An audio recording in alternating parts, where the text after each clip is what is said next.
What's up, everybody? It's Mr. Talkbox. Check it out. You need to like and subscribe. Come on and catch a motherfucker. Boy, DOA playlist. Let's get the funky. YouTube family and YouTube world, what's up? What's up? I hope everyone is well and blessed. Like I always say, I mean it from the bottom of my heart. It's just not a cliche. It's something that I really do truly mean. I hope everyone is doing good and healthy, and if your families and just being blessed. Okay, so but before we get started, please go like and subscribe to the page. Leave your comments. Go like and subscribe to the page. Leave your comments. Go like and subscribe to the page. Leave your comments. How many times was that? That was 3, right? That was 3. Go like and subscribe to the page and leave your comments. So see, I said it 4 times. See, my producer, he gets on me because he feels that I don't say that enough. He said, man, you got to say at least 3 or 4 times throughout the show. So I'm hitting it right now. Then I'm hitting it at the end. So you good with that, bro? I'm good with that. Okay, good. So I'm glad you guys are here. Listen, it's going to be a funky conversation.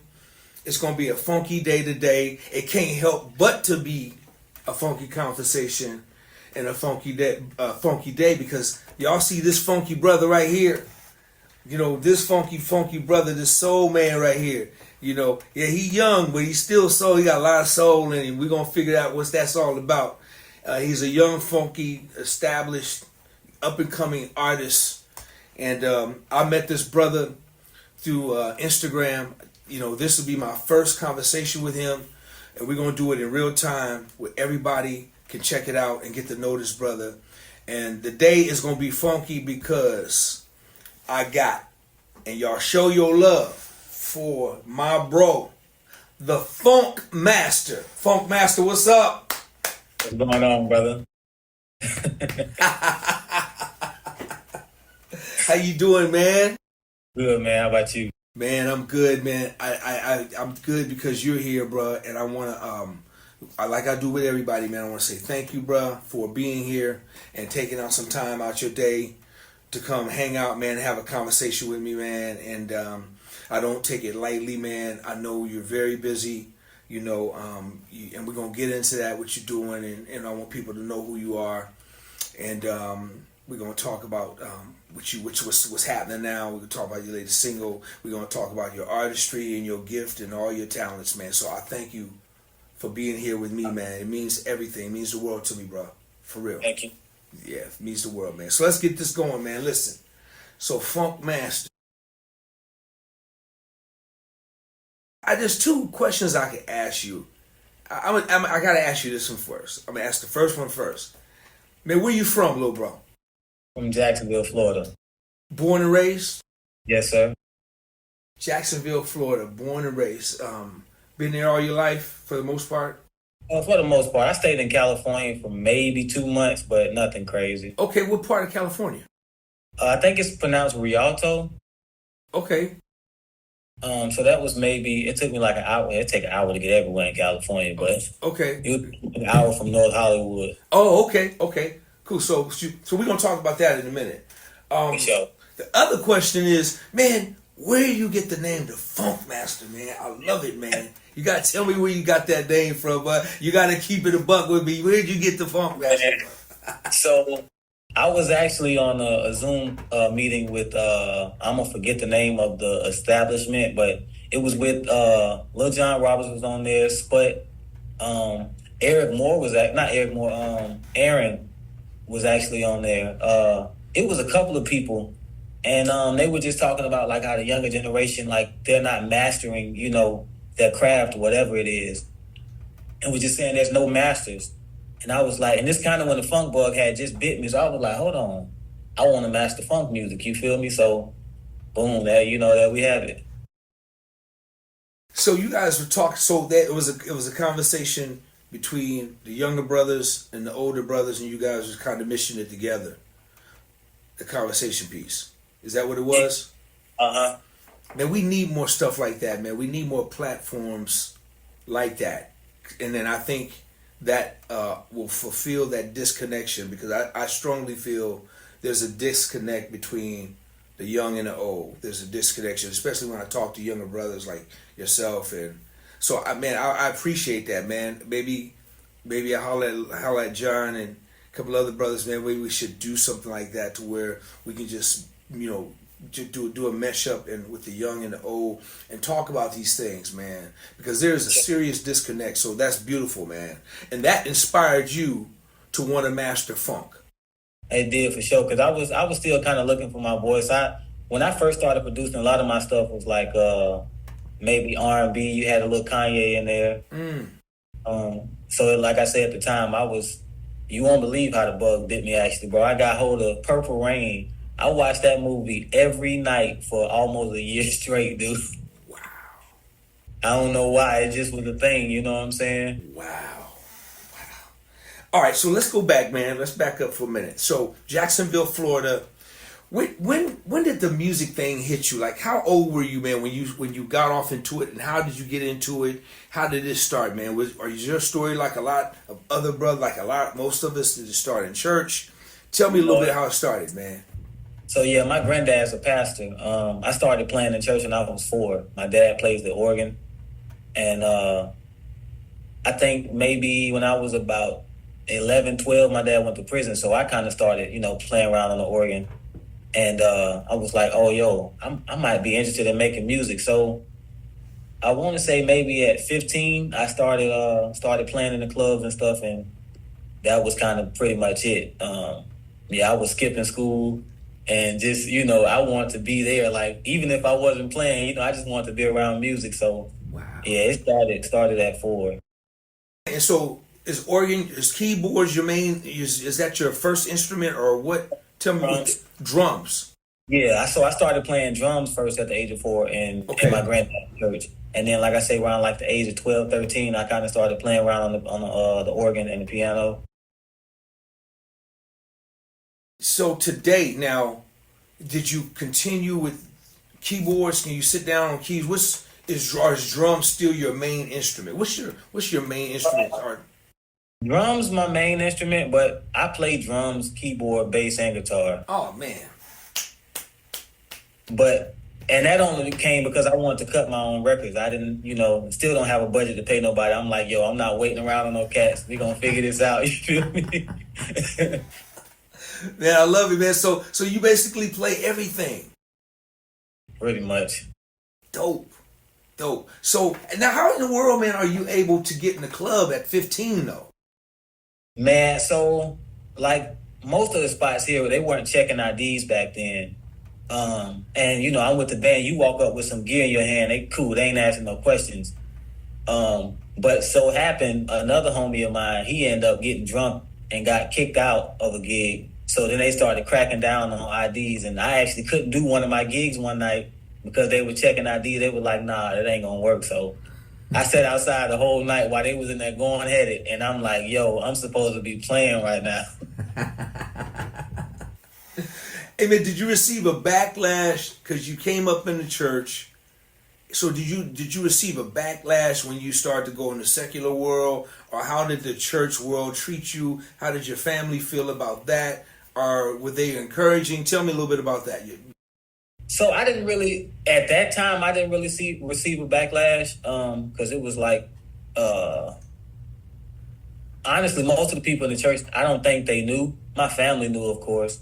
I didn't really receive a backlash until I decided I wanted to be an artist, and then they were like, "Okay, you doing a little too much," and I'm like, "You can't tell me you know how to be a creative. Like, I'm doing what feels good to me. I'm sorry it bothers you, but Wow. And so at this time, like, how old were you around this time? What about being becoming an artist? Yeah. Oh man, I think it was. Let me see, 2018. It's 2024. So what's that? 6 years. So yeah, I had to be like 24. Okay. So that's. I made my. Go ahead. No, go ahead, bro. Go ahead. I made my first single. It's called "Yes, Lord." I actually need to redo it. It's funny, but so yeah, I made my first single, and then I headed out there to California. I was watching way too much Kanye West, dude. I won this little competition on IG. I had $300 in my pocket. I was like, yo, I'm leaving. Like, So you left Florida to move to LA with $300? Yeah. Tell me that story, man. Tell me that part. Man, so me and my girl at the time, we were had our first apartment or whatever, and in my head, I'm like, yo, this is gonna work. Like, wasn't nothing stopping me. So I packed up my gear in the car, drove to California, and my plan was to work for Lyft, get a church gig. And I had already knew some big time producers out there, so I was like, I'm gonna start like showing my face. But I got out there to start working. Ain't nothing happening on Lyft. So I finally go do my research, and I'm like, oh, you got to have California insurance and a license plate to work for Lyft out here. So I'm like, I don't know what I'm about to do. And I pretty much spent the $300 in the first week of being there. You know what I'm saying? California, I'm surprised I lasted a week. Honestly. Right. So I'm like, yo, we got to revisit this, because I'm like, girl, she back there struggling. We can't both be struggling. So I came on back home a couple of weeks later, and yeah, man. Wow. That was a home drive too. So that's interesting, man. So while you were there, was there any progress made, or there was a little progress made. Some of the people I still kind of have relationships with, like my boy Nick Smith. We don't speak often, but that was a good dude to meet. It's been dope watching his career. And I want to say Javon Dawkins, he's a producer out there. We linked up. So most of it was really just, I observe a lot, you know what I'm saying? It was really just being in rooms and knowing like, yo, I belong here, you know what I'm saying? Even if you don't know me, you're going to know me, you feel me?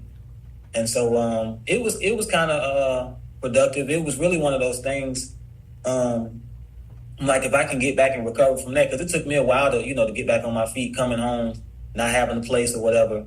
But I was like, I don't care. I tried something. It ain't work. We'll try again. You feel me? So that's really what the lesson was for me. So I think you were going to head to something. So you go back home and you get on your feet, right? Mm-hmm. Why did you ever attempt on coming back and trying it again, or did you just say, I'm going to do it all from here? I'm just going to stay in Florida and make it happen here. What was your thought process? Really, I don't even know. I was just like, we're gonna go back home and figure it out. I'm definitely coming back to. I don't know if I'm gonna move there, but I'm definitely coming back. Going back rather. But yeah, it was just kind of like, okay, let me get some gigs. Everybody else, was kind of looking at me like, oh, you failed. I'm like, no, I did what most of y'all won't even think about doing. Because here in the South, it's all about being comfortable, and you can't go when you're comfortable. Bro, you just spoke word in my life right there, man. You just spoke my story, man, years ago, because you're so right, man. That is the absolute truth, man. People believe in security. They're scared to leave mama's bedroom, mama's stove, mama's kitchen, mama's refrigerator, mama's lights to go chase their own dream, because they say they got the faith, but they scared to use it, man. So you that's a faith move right there, man, and you trust and believe. And now your career is going, now your career. Let's talk about the projects that you've been working on, and the new music, because you just dropped the single, correct? Yeah. In fact, we're gonna talk about the single. We're gonna talk about it in a minute, but because I want to, let's do it now. Mel, can we do it now? Absolutely. Okay, listen, I want y'all to check my man's Funkmaster. Check out his single. All right, y'all, check this out. We'll be right back.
let's talk about this single, man. This is your latest single. It's called "Turn Me On." It's dope, man. I remember when I first heard it, man. I was just amazed and enamored by like the feeling, the way it made me feel, the soul, the elements, man, the DNA of what you captured, in the single. Let's talk about it, man. Tell me about what your thought process was. Tell me how it came about. Tell me who played. If you played everything, I know you produced it. You the artist. Go ahead, man. Oh man, so it's funny. I was on tour with Mono, and I didn't have my laptop. So I just had my iPad or whatever. And I was like, yo, I need to find some way to be creative, while I'm just sitting in this room, because I don't go out much. It's like we play the show, I'm going back to the room to chill. You feel me? And so I don't know how there was like some loops on the iPad. I was using GarageBand actually, and started the beat. And then when I got home, I transferred everything to my computer, and it wasn't as funky as I wanted it to be. It kind of more so felt like a mixture between disco and funk. And I know that's a very, disco is most of the time pour on the floor. But so that happened. I finished producing or whatever, and I played everything and wrote it and all of that stuff. And it was just one of them things. I had the song sitting on my computer for maybe 8 months. I was like, yo, I got to just let this joint go. Like, because a lot of up and coming artists. I had this conversation a lot with my buddy Xavier Lynn. It's like we got to have the perfect situation to put something out. It's like, yo, I'm not concerned about no mix. If people in the crowd, if they can dance to it and it ain't distorted, you know what I'm saying, then we good. It's musicians, which is another thing we'll probably talk about. I feel like artists and musicians, music has gotten so lost because we plan for other musicians and other artists. And it's not about the people that, that need the music anymore, which is why we do stuff like wait 5 years before we can get a song mixed and mastered or get a video out. And it's got to be the perfect situation. So it was one of those things. I just, it was a song to follow up from the last 3 singles and the EP that I put out, because that was my goal for last year, to just be consistent with getting stuff out, you know what I'm saying, and getting stuff done. So listen, let's stay right here. Let's talk about it. Let's talk about the point you were about to make about the consumer versus the musicians and the artists, and where everybody sit and with their like and don't like in their process. Go ahead and make your point, man, because you about to say something really, really dope. So now, yeah, my point is, I've noticed in the last, I really can't say how long it's been, but musicians have been playing for other musicians, just like, getting the oohs and the ahs and how many notes can I get in this bar or section of the song. And that's never been my vibe. You know what I'm saying? Like I pay attention when I'm playing bar gigs or whatever. People can dance to just guitar and drums. They're not listening for, there's no bass playing right there. There's no keyboard. And I was like, yo, it's really simple. We've been overcomplicating things. You know what I'm saying? And not to discredit, what word am I looking for? Complex music, if I will, for lack of better words. Not to discredit that, that's cool and all, but there's never been anything wrong with being simple. And, I think that's one thing that I'm going back now and learning the basics of like keyboard. Like I know my scales and, stuff like that, but it's like, that needs to be just as good as me knowing, the biggest chords or whatever the case may be. Like, it's the simple stuff. Because I actually had, I found like 150 records downtown outside by a dumpster a couple of years ago. And I started deep diving on those joints. I'm like, yo, this is the 3 notes. You know what I'm saying? They playing a C major or whatever. And I'm like, what have we been doing all of these years trying to, compete with other musicians? So I'm saying that to say I've never cared about, entertaining another musician. It's like, yo, I'm here for the people, the collective that, that want to feel something, that want to dance and be free in that moment, because you don't know what people dealing with. And, we can't accomplish that if we just too busy trying to please one another. That is weird, actually, man. Man, you got my producer even clapping, man. Brother, you just dropped a gem. You just dropped a valuable, true gem on everybody. because it's coming from a younger brother. It's coming from, somebody your age that, and I know everything what you're saying, and you're right. There's nothing. Hey man, if that's what you do, that's what you do. That's what it is. But then you're giving your truths, so nobody can be mad at your truth, right? They can be mad, but they ain't gonna do no good, So you just the way you feel, and I have to agree with you because that's the way I was raised. I was raised on the art of simplicity. There's a time for everything. When as a musician, if you're going to go play with an artist, that artist want to hear their record. That's what I've always learned. I've always taught it. I've always learned it. That's how I was raised. If you ain't playing my record, you ain't gonna be on this gig. Come on, man. You know what I'm saying? All the stuff you want to do, you and be that ain't gonna work. So I came up in the trenches learning that. I came up in you have to learn the record, and that's my story to this day. Learn the music, learn the record, but really learn the record. A lot of times we want to listen one time, and as long as you got the chord structure, you got the record, or the chord progression, you got the record. No, that's a bass line in there. No, there's no parts. Those are the key. They're parts. Learn the parts. So to hear that coming from you is very valuable, man. It's very valuable. What's coming up, man? At a young age. What music? What were you listening to, man? As a kid coming up. Man, so at first it was a lot of R&B. I first discovered I could sing when Usher "Let It Burn" came out. And so then my mom, they used to have these little small MP3 players it had a thumb drive on it. You could just plug in the computer, and she would always hide it from me. I'm like, yo, I need that. So I discovered songs like Bonita Applebone, I think is how you say it, D'Angelo, Brown Sugar, and then James Brown, Payback. My grandmother gave me so much mess. She was like, what you know about James Brown? I'm like, nothing, but I'm trying to know, you know what I'm saying? So after, like I said, the R&B and stuff, I got hip to Kanye, Tribe Called Quest. Of course, I just mentioned D'Angelo. And the band that I played in, the cover band, we played a lot of R&B I say neo soul really. Like Erykah Badu.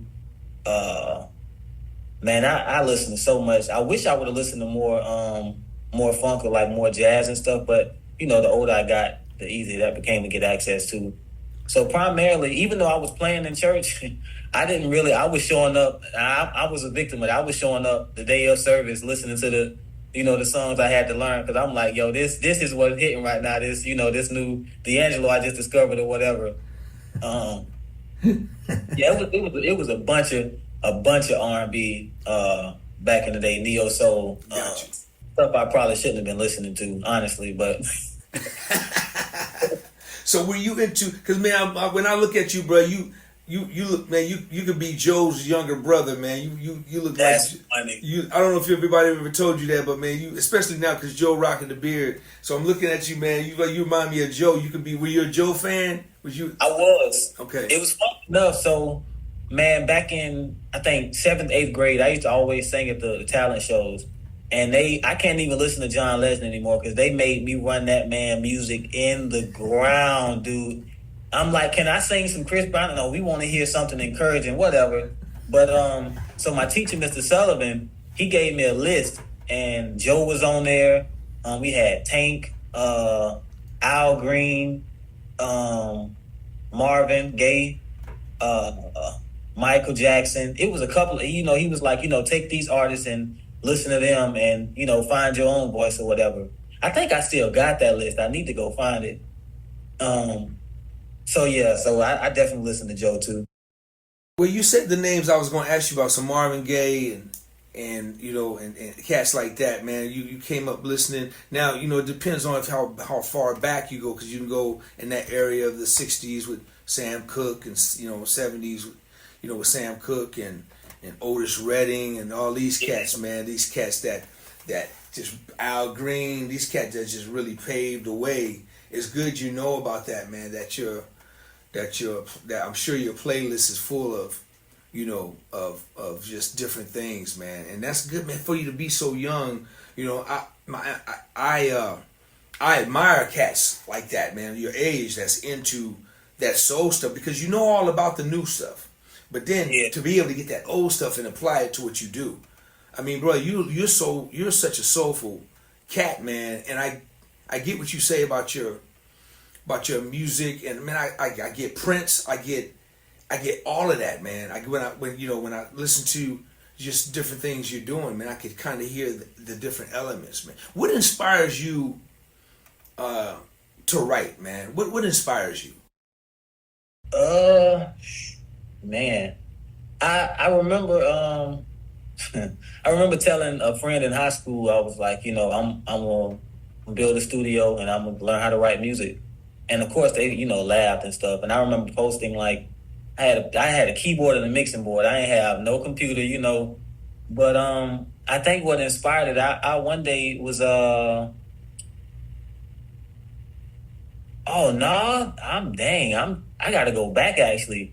I remember the Jackson 5. I don't know, it was some song I heard that, and it encouraged me to write a song by some girl I called myself liking in middle school, And so that kind of started then. And I was like, it's really just telling a story, So I was like, maybe when I get older, I'll continue to do that. And so after, singing a lot of John Legend and stuff, I was like, I should really, give it a shot. I know it's going to take time. And even now, I'm still like, I really got to, get better with my pen. But it's not necessarily always about, being deep. It's just like, your story is this, and somebody might resonate with it, so cool. Right. So, like, I'm going to pursue that, And I've always felt like I was more than just a drummer. I find myself on stage often playing the drums on autopilot, wishing I was on the guitar or wishing I was on the keyboard or even singing, So, yeah, I think it's just something that's just always been there. Dope. You said earlier, man, you did some work with Mono. Talk about a little bit about that. Are you guys, was you in the band or what were you doing? So yeah, I was in the band for a year and a half. I got the gig after I did 2 tours with Ghost Note, which is how I met Mono. And then, matter of fact, after my first tour, that's when he started his band, and went on the road, Mono that is. So yeah, they called me back in, let me see, it's 2024. Whatever year and a half ago was. It's been so like just nonstop busy the last year and a half, 2 years. But that was cool, man. We cut a record as a band. We did, I think, maybe 5 songs. We went to Iceland right after a tour, cut a couple of songs. He's actually on the first single I put out last year called Pachamama. And he's on another record that's on my album, if that even makes the album, whatever. But yeah, that was a great experience, man. I learned a lot. It took me maybe 2 months to not be fanboying because I'm such a fan of his playing. But I was like, yo, you got a job to do. You feel me? And yeah, man, I have to sit down and figure out how many places we've been in the last year and a half, almost 2 years, because it's just kind of been like nonstop. They're on the road now, actually. And you were playing keys in the band. Were you playing keys? No, drums. You were playing drums in the band. Okay, got you. Yeah. Got you. Playing drums. Okay, cool. Yeah, well, man, I can imagine. You guys did travel overseas, right? Did a lot of travel overseas. Oh yeah, that's all we did with we did. I think my time with him, we might have did about 7 dates in the States. The rest of them were overseas, Japan. Everywhere. It was crazy. Wow. Yeah. That's great, man. Great time. Now, you as an artist, man, are you performing? Tell me what your artistry is like right now. So do you have your own band and are you doing like shows or what's your thing like right now? Your solo thing.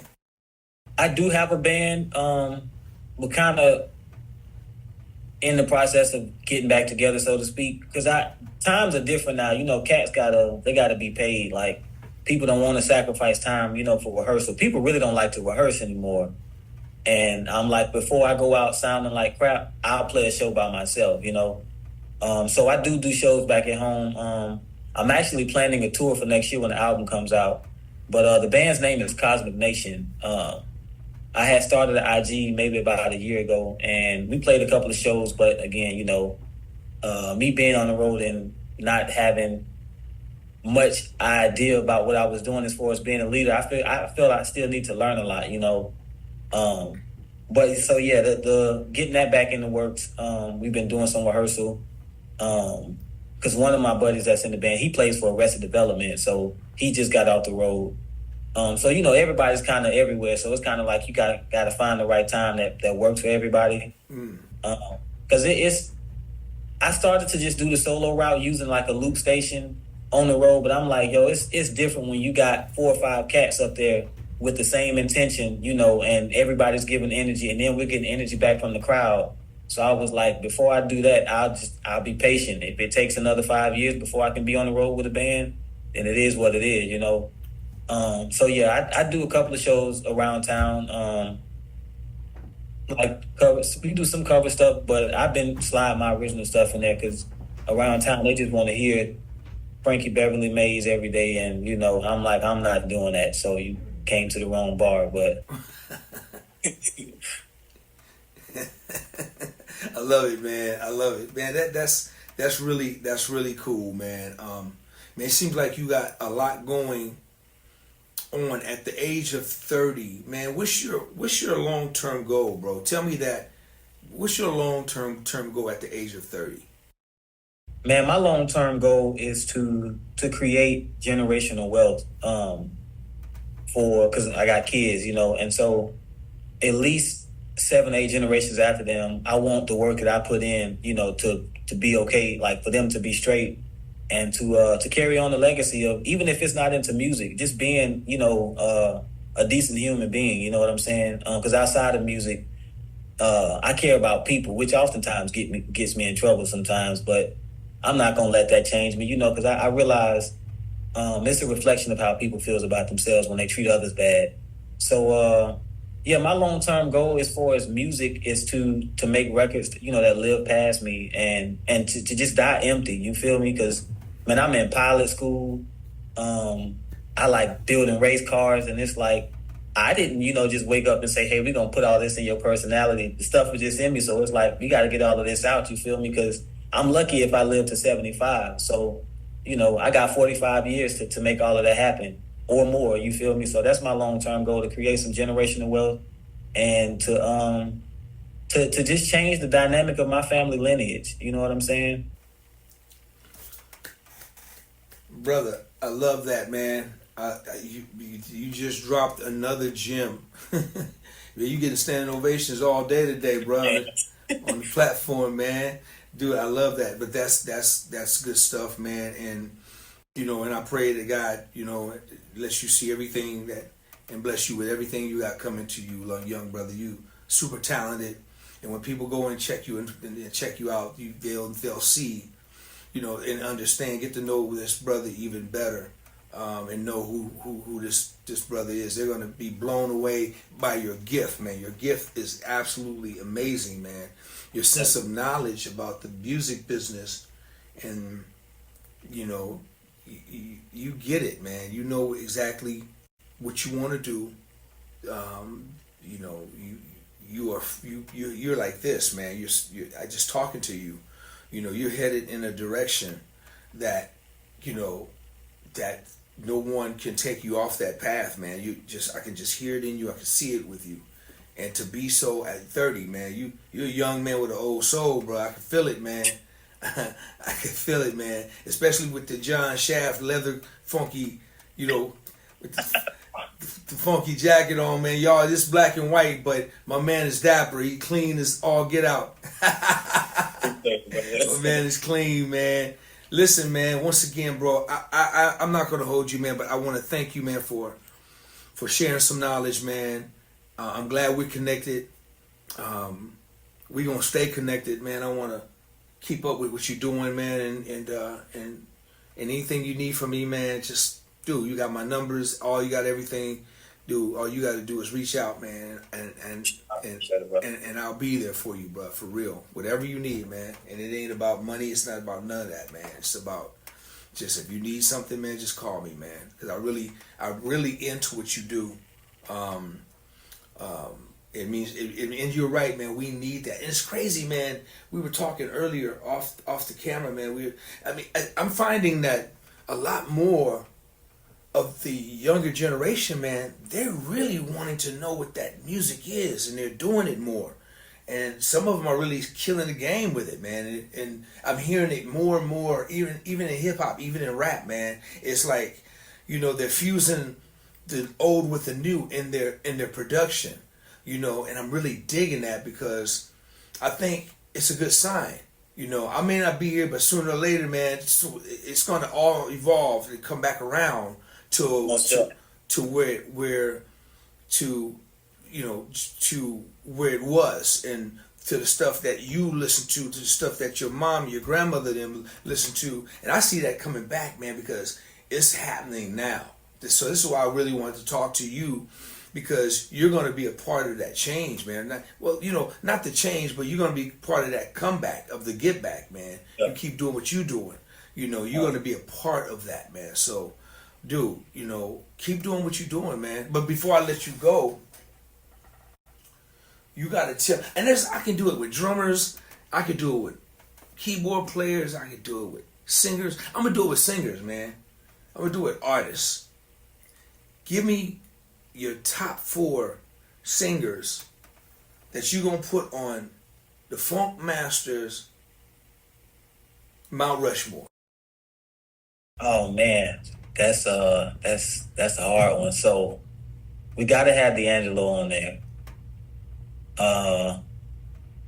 Man, Sammy Davis Jr. Oh God, we can't forget Ray Charles. And James Brown, man. That's a difficult list, but that's... Man, that list is like, it's a difficult list, man, and it's so different. It's so different. D'Angelo, then you go to Sammy Davis. Oh my goodness, man. Sammy Davis. What do you see in Sammy Davis that you love so much? Man, Sammy was just free. Like he allowed... There's a quote from Pharrell. He was like, how like the music isn't coming from us, it's just coming through us. And so he's the one that he just allowed himself to be open for the music to come through. And he just, like, his tone was just so sophisticated, you know what I'm saying? And he was just like, it was a great balance between being confident and just being in like the flow state, you know what I'm saying? Like, yeah, Sammy was okay. Okay, that's good, and you're right. Sammy was incredible. He was just multi talented, man. I've never had. This is my first, man, dude. Everybody you've named I've never had that list before. I mean, this is your special list. So I never had D'Angelo, which I get, right? I get D'Angelo. Never had Sammy, but dude, you said Ray Charles. Now, tell me about Ray Charles, man.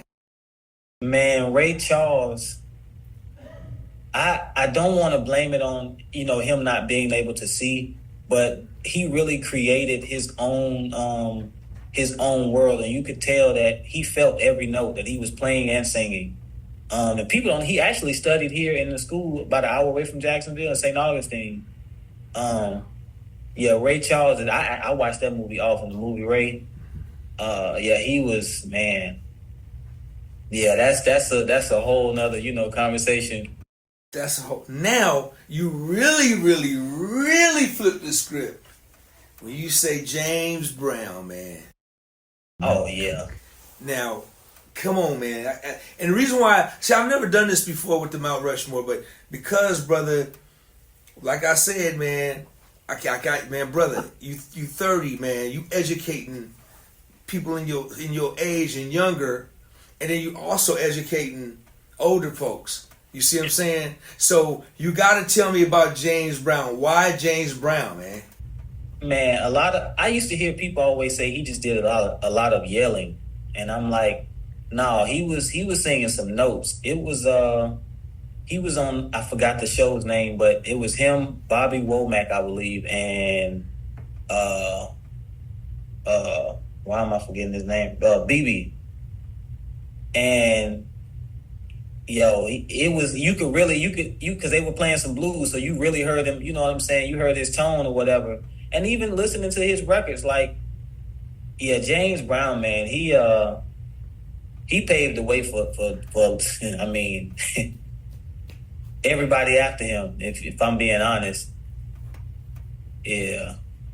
Bruh, you being honest and you telling the truth. And I think they would tell you, for everybody from Michael, Prince, they all would tell you. They would tell you where it all stemmed from. It came from right there. And he's definitely one of my all-time favorites. And he is very talented. And he can sing.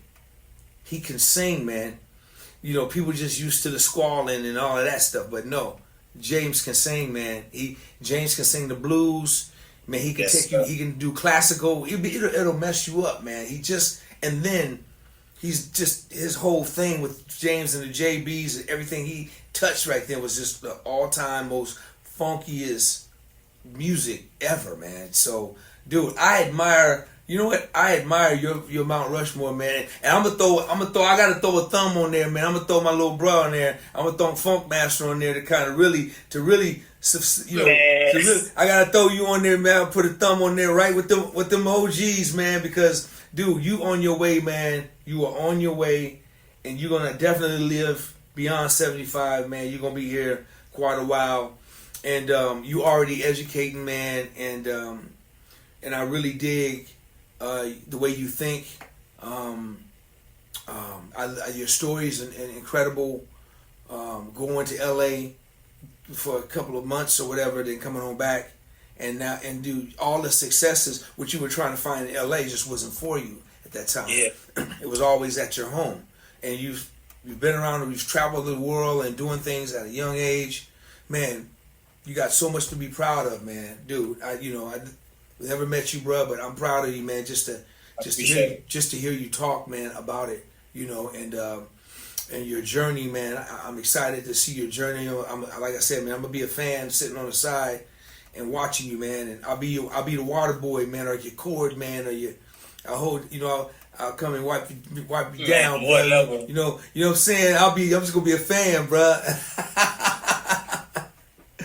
Man, I'm a fan of yours. You need to give me some bass lessons. Hey, man, you can have anything I got, bro. You can have anything I got. I'll give it to you. That's the easiest thing. Whatever, man. That's easy. Whatever I got, you can have it, man. You can run with it. You can take it. Do whatever you want to do with it, man. I give you my word. Man, for sure. Listen, man, tell everybody how they can find you, brother. You can find me on Instagram at Funkmaster Way. You can find my website, Funkmaster Way, YouTube. I think that's the only social media I have is Instagram. But yeah, we here in Jacksonville. But if you check my website, I always got dates posted on there. Instagram, I'm always posting. So yeah, I'll be around. Man, I need everybody to go check this brother out. Go follow him and support his journey. He's really an amazing artist and an amazing musician. I mean, just playing with Ghost Note, playing with Mono, you gotta know how to play a little bit. You gotta know. Funny about that, those gigs honestly are quite easy. Remember we talked earlier about being simple. Mm-hmm. Played with Arrested Development. I didn't realize how simple. Like how being simple is really kind of hard sometimes. That joint is difficult. Hey, man, listen. You talked about the notes and everybody getting the oohs and the ahs and the woo. Talk about that, right? Because you got to be this, right? Let me see you get them oohs and ahs by playing one note. Come on, man. Being simple is hard because And what makes it hard, because if you're not a disciplined player, that could just take you right out the game. If you can't sit on a groove, man, go listen to some James Brown records. Just listen to them records and see how much. Go listen to them. We need cats like him again. I had to curse somebody out the other day at a gig because he was up there whining. It was like, yo, you can go home. You know what I'm saying? Like, but the issue is these young cats, you can't tell them nothing. They get in their feelings and want to fight. But when I was playing in the club, yo, man, one of my OGs here, this dude named Eric Carter, he got me drunk. And I messed up on the gig, and he still docked me. I'm like, but you got, you know what I'm saying? He was like, I don't care. You could have told me no. You know what I'm saying? So it was cats like him that just did not let up. It's like, yo, we need that again. You know what I'm saying? Because, yeah. You know what, Funkmaster, you said something just now about speaking to younger cats, right? And they're getting their feelings, be ready. They want to get attitude. And this is what we were talking about at the beginning: the disconnection between, the young and the old. Because you're right. It's a lot of that. It's a lot of that, man. But we got to figure out a way how we can communicate without being disrespectful. Because a lot of times, I'm an old dude, right? So a lot of times we have a tendency to see somebody that's doing that, and the first thing, oh boy, you don't know nothing about that, man. Know what you doing? You man, when I was playing, man, you got to learn how to play a groove. And they don't want to be talked to that way. Yeah. When I was growing up, though, because it's a different vibe, different world we living in right now, man. When I was growing up, it was yes sir, no sir, yes ma'am, no ma'am, and no matter what they said to you, you better not disrespect them. I don't care if it's your neighbor, I don't care if it's somebody at the church. You always took whatever they gave you, and whether it hurt your feelings or not, it was never you gonna jump in somebody's face and want to fight. So, but in this day and time, we live in a different world, man. These youngsters, they got a chip on their shoulder, man. They're not gonna, they'll respect you. Because what I find, like you, man, like us, I have a lot of respect for you, and you could, and you feel that realness. The spirit says, D got a lot of respect for me. It's not like I don't ever want to come off like D is trying to come down on me and try to, reprimand me and criticize me and critique me and stuff that, that just doesn't make sense. That's where the disconnection is, man. Because I got a lot of older friends with dude that does that, man. They just talk bad about the cats with the chops. And listen, man, if that's what you do, hey, God bless you. I could never play like that. And these cats are young. I never was that good. I'm not that good now to play like that. These cats, man, are young now, 17, 12, 13, and playing like grown men. Dude, that's what's up. When I was 12, bruh, I was playing quartet music, just a drive. I mean, I was playing, it was really just that. But because we have the access to the internet, social media, to all this stuff, we have, it's a different world we're living in right now, man. But we have to figure out a way, man, to fix that, man, because I think it can be fixed. I think the younger guys got to trust you. If they trust you, then they're going to trust what you say. But if you talking down on them, and you're not going to take it. You're not going to take it. I'm not going to take it. You dig what I'm saying? You can't talk down on me like that. Let's have a respectful conversation. I'll listen to what you have to say, but be respectful. I don't care if you're 21, 18. Don't think just because you're 21 and or 18 or 19 or younger, you got to disrespect me because you old dude. Now you're going to from OG or to the big OG to nigga, you crazy, nigga. What they gonna you know what I'm saying? That conversation went south real fast. So so hopefully, man, but it takes guys like you to fix stuff. Like you said, you got in somebody's ass and he got his feelings, right? Got his feelings hurt or whatever. But that's just gotta happen. Dude, I really appreciate this conversation, man. Really appreciate the conversation, bro. I want everybody to go follow my little brother and go check him out and see how dope he truly, truly is. And you get to learn a whole lot about the brother, man. Any last thing you want to say, bro? No, man. I think we covered enough. I appreciate you. Right on, man. Right on, man. Y'all listen. Go like and subscribe to the page. Go like and subscribe to the page. Go like and subscribe to the page. Go like and subscribe to the... Is that good, bro? That's 8 altogether. That's 8 times altogether. All right. Leave your messages, critiques, whatever, what I could do better. Just, let me hear from you. Let me know if you're liking it. You got to like it after today. You got to just appreciate this right here. You just got to appreciate it. Young brother taking care of himself, taking care of his family. Got three daughters. No, 2 girls, one boy. 2 girls, 1 boy, taking care of his kids. Just, just doing his thing. A young brother making moves. All right. So y'all got to appreciate this young black man. All right. He ain't in trouble. You know what I'm saying? He doing his thing. He's making music all over the world. Y'all got the love on this right here. I'm telling you.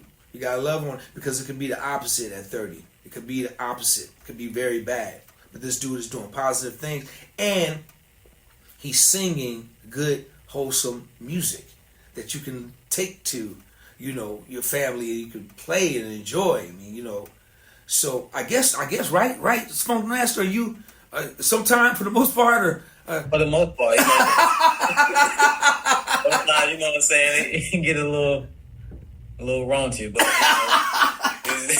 well, you guys got to do the, just listen to his music and then you stop it through and edit what works or not. But he got music for everybody. All right. So check my little brother out. And once again, brother, thank you for being here with me, man. I really appreciate you, man. Thank you.